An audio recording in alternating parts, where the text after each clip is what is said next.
Has anyone ever told you that the light bulbs in your house are powered by energy from the wind or coal? Or maybe that food gives you the energy to exercise? Are these all the same kinds of energy?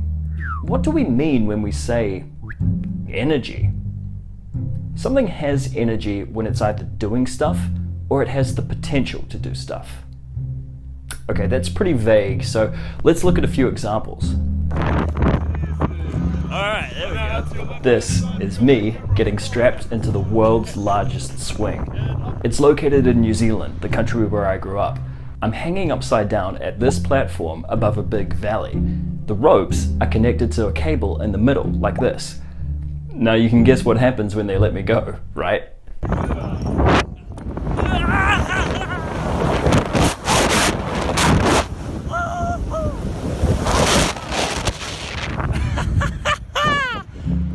It takes a lot of energy to move something that fast. But where is that energy coming from? Well, here at the top, I have what is called gravitational potential energy. I'm located above the Earth, which has a strong gravitational pull on me. I have the potential to move. Now, as I'm let go, I start moving, and that gravitational potential energy changes into what's called kinetic energy. Anything that's moving has kinetic energy. The faster I go, the more kinetic energy I have.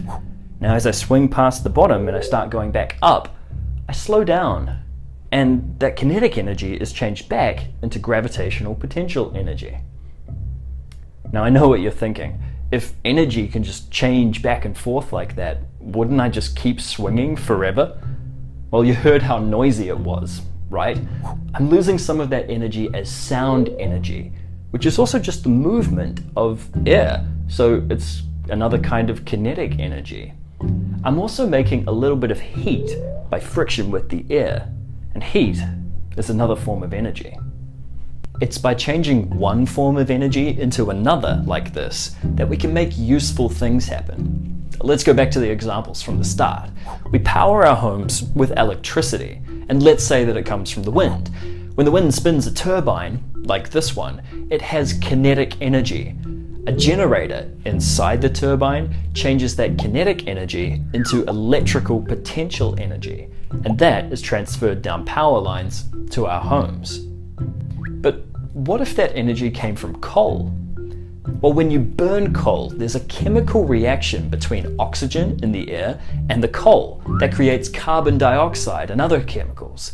The creation of these chemicals releases energy as heat, which we use to boil some water, which spins a turbine, like the wind turbine.